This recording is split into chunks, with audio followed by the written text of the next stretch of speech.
let's take a moment and get comfortable. Whether you choose to sit upright or lay your body down, settle into a space of calm and stillness.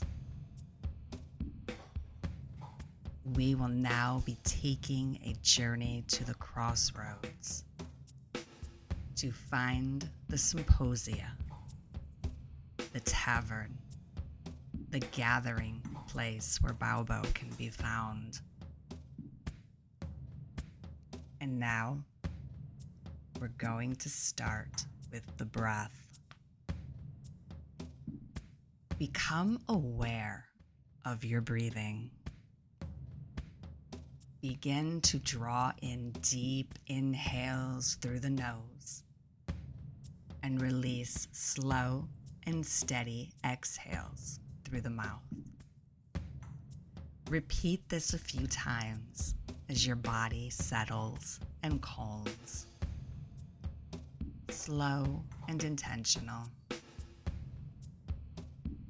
In your mind's eye, envision a blank black screen. On this screen, there is a small pinprick of white light directly in the center. Focus your attention on this small point of light as you continue with the breath, slowly in and slowly out. Feel your body relax as you loosen all the tension you've been holding in your head and neck.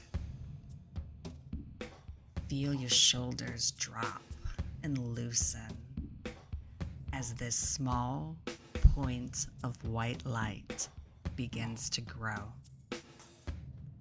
With each cycle of your breath, the circle of light grows larger as you become more relaxed and settled. Loosening the jaw, unclenching the fists. Just breathe. Allow all the tension to melt away as the light grows and encompasses the space all around you. Feel its reassuring presence with each cycle of breath until you no longer see the black screen, only the white light. Feel or sense or just know that it is vibrating and resonating all around you. On your next breath, I want you to begin breathing in this white light. Breathe slow and deep. Bring the light into your lungs and allow it to circulate throughout your entire body. Breathe slow and deep. Each inhale drawing in more of the light that is all around you.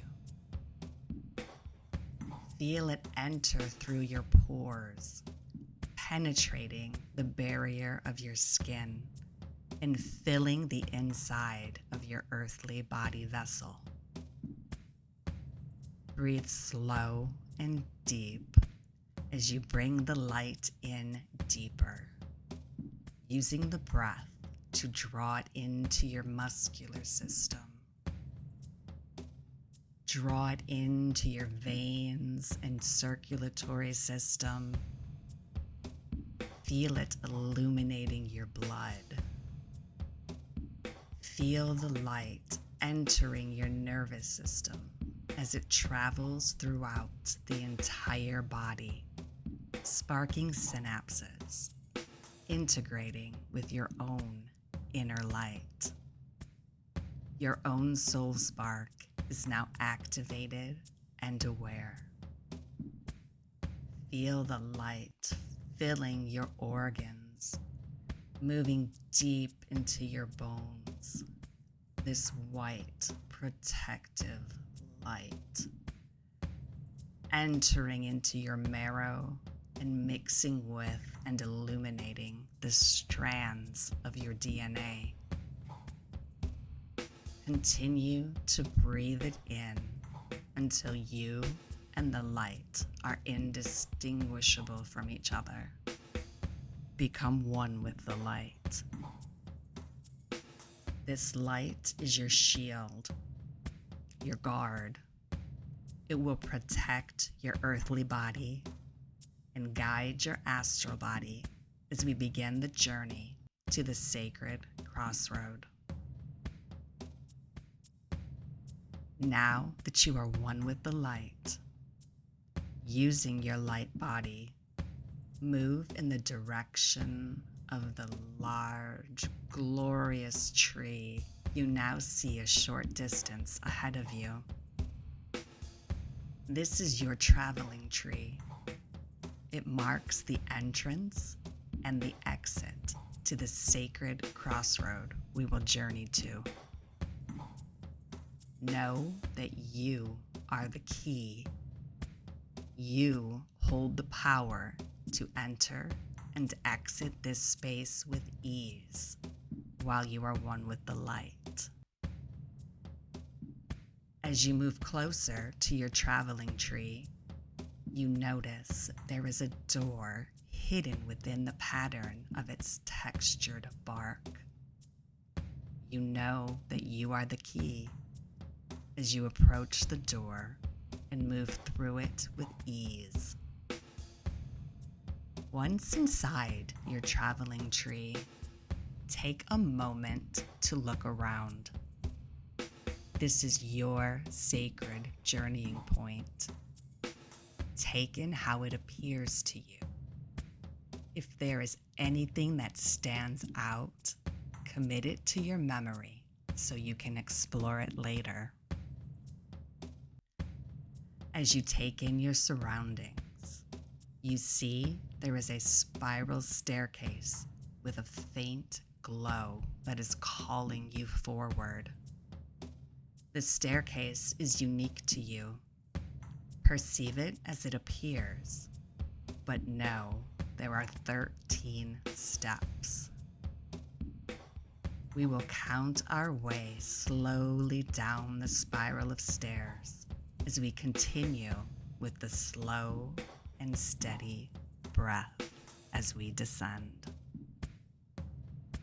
13, 12, 11, 10, 9, 8, 7, 6, 5, 4, 3, 2, 1. With this last step, you are now outside of the traveling tree, standing in the center of a three-way dirt crossroad. Give your tree a nod of gratitude for guiding you safely to this spot. We are now in the liminal, your white light providing you with all the safety and protection you will need. It is dusk here. The first sliver of the moon is visible in the sky. The wind gently blows and whispers to you. You hear the bark of a hound, the howl of a wolf, and the hoot of an owl. You now have a choice. Which path of the three paths will you take? Each of the three branches of the three-way dirt crossroad is home to a guardian. The first, you will find the black hound. The second is guarded by a gray wolf. And the third path is watched by the horned owl. Without overthinking, choose a path to begin your journey. There is no wrong answer. There is no bad choice. Simply choose the path you are called to travel down, knowing it is not the specific path.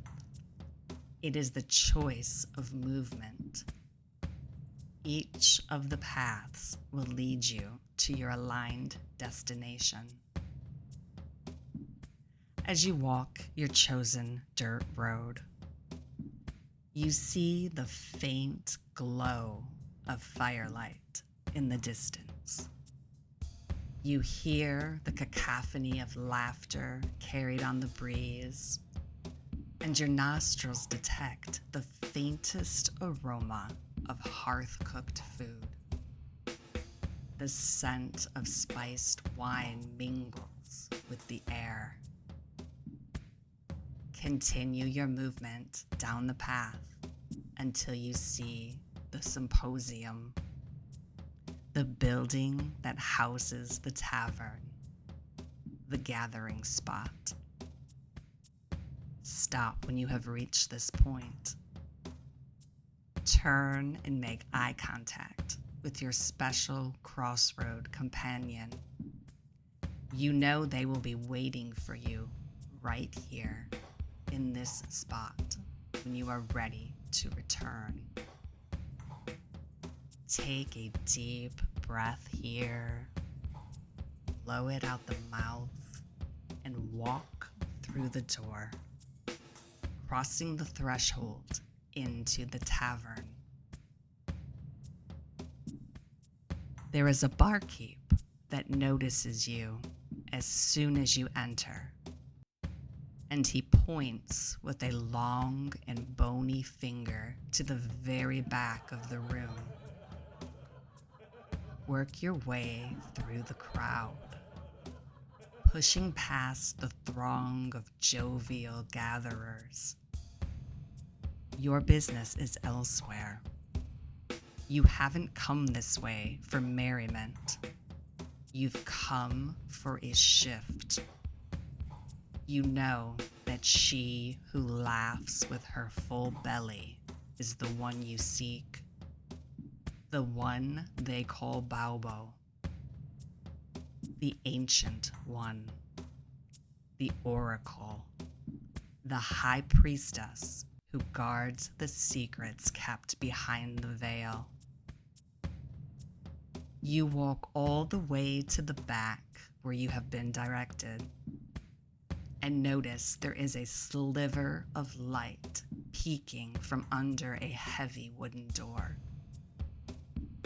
Push the door open and step inside.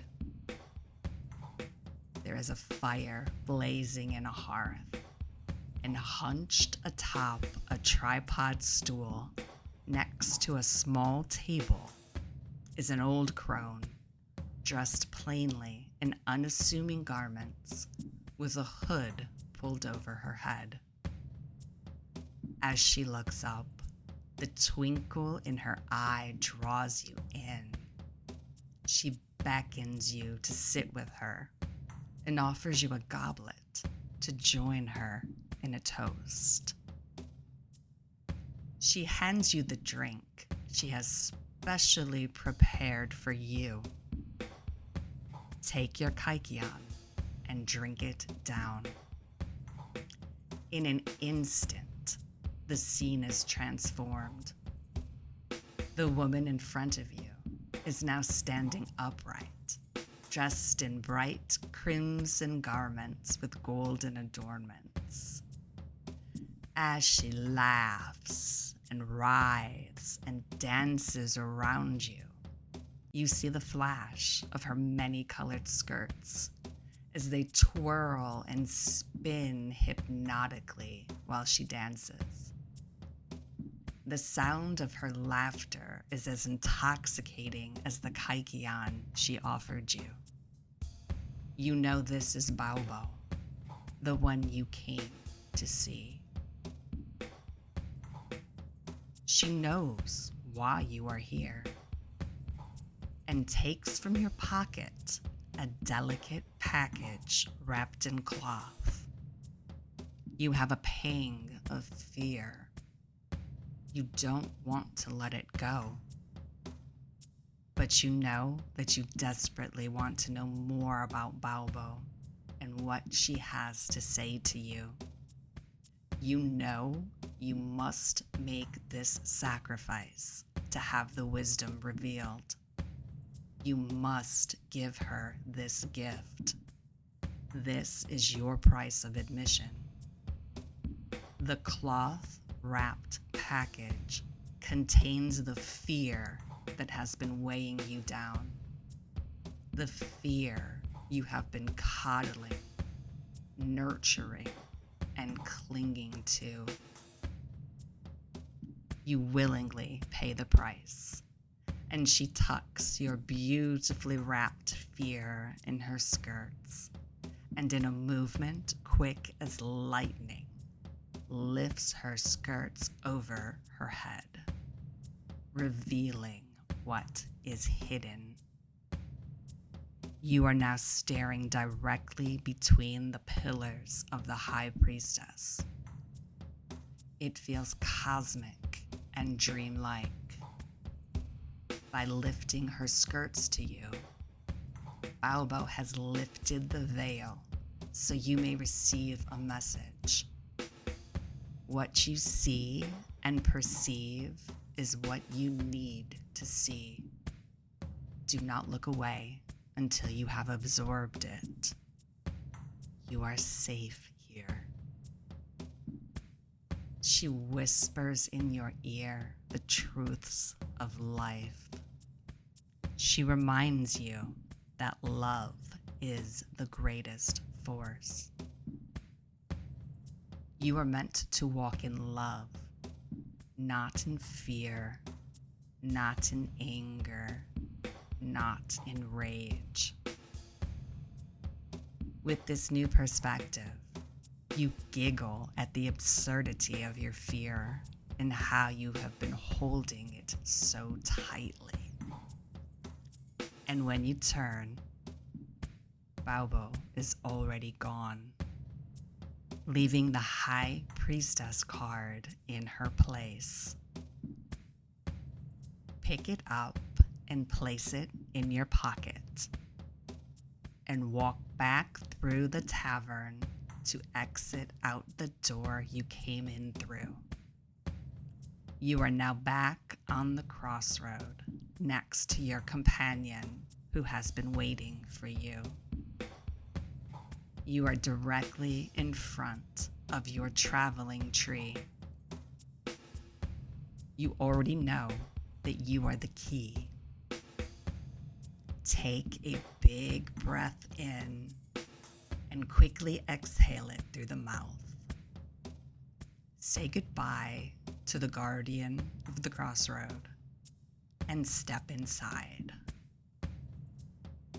We will walk back up the spiral staircase, becoming more intentional with the breath.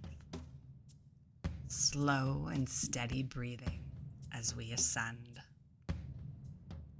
1, 2, 3, 4, 5, 6, 7, 8, 9, 10, 11, 12, and with 13, we are ready to exit the traveling tree. Walk out the hidden door you entered through. As you stand outside of your tree, with your feet firmly planted on the earth, you can now begin to separate from the white light that guided and protected you. Take a few slow and steady, deep breaths as the light begins to dissipate. With each exhale, you detach a little more. allowing it to seep back out from your body as it shrinks down to a tiny pinprick of light in front of you. Blow it away like you are blowing a dandelion poof. And in that moment, you are safely back where you started. Now you may wiggle your fingers and toes, stretch the spine. Maybe you need to lift the arms over the head or open and stretch your jaw. When you are ready, open your eyes.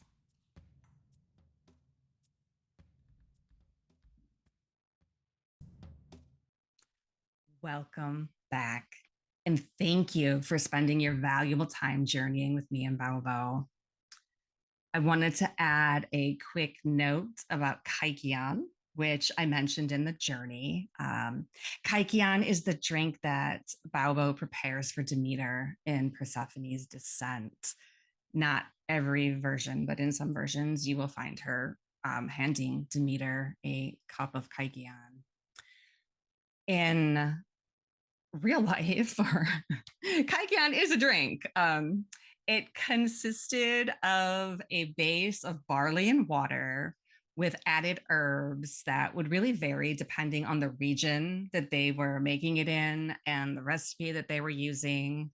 But most notably, Kaikian plays a part in the rites of Demeter and the Eleusinian mysteries.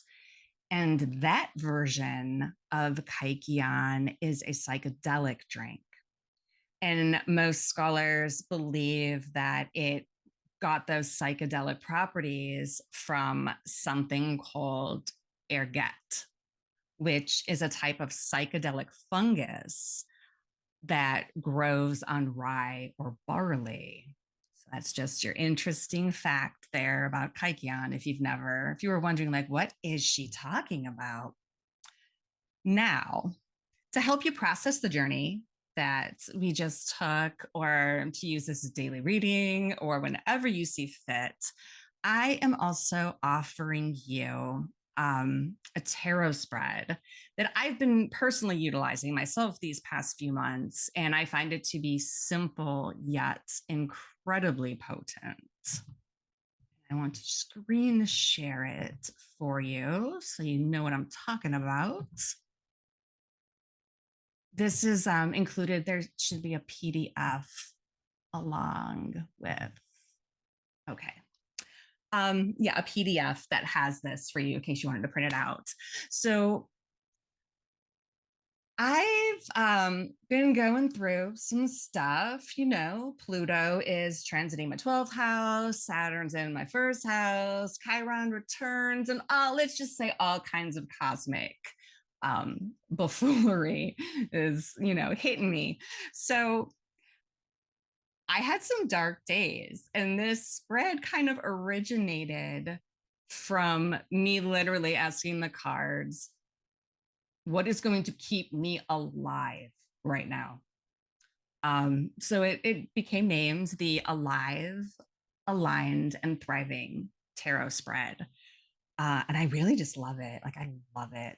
But it's a simple 3-card spread, What this does is pull out your High Priestess card, or an equivalent card to the High Priestess, if maybe you use oracles, or in your divination practice, if you have something that is the equivalent to the High Priestess energy, place that right at the top. And then shuffle the deck while concentrating on the energy of alive, aligned, and thriving. And you're going to pull 3 cards. You don't have to do it in this order, but this is how I do it. First card I pull is alive.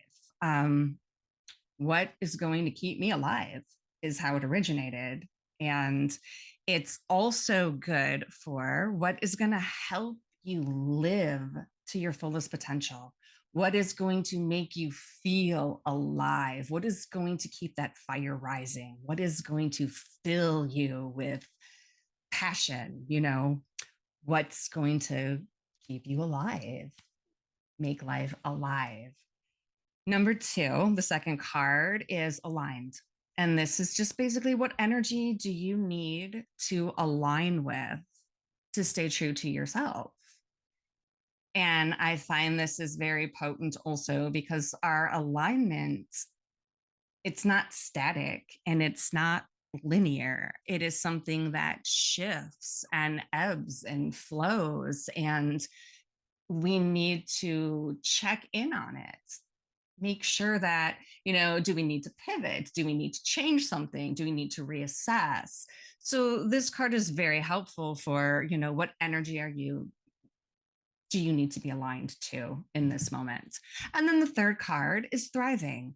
What will help you slide into that energy of thriving and allow the cards to just reveal to you the best way that you can utilize this energy in your life? That's it. It is super simple. I actually use whatever deck calls to you. I like, for this reading, I like to use a mixture of three decks.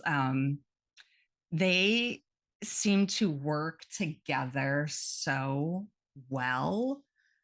And it amazes me with these pulls sometimes just how the cards are always so color coordinated for coming from three completely different decks. So experiment, have fun, be open to the messages you receive, make sure you journal, and trust yourself.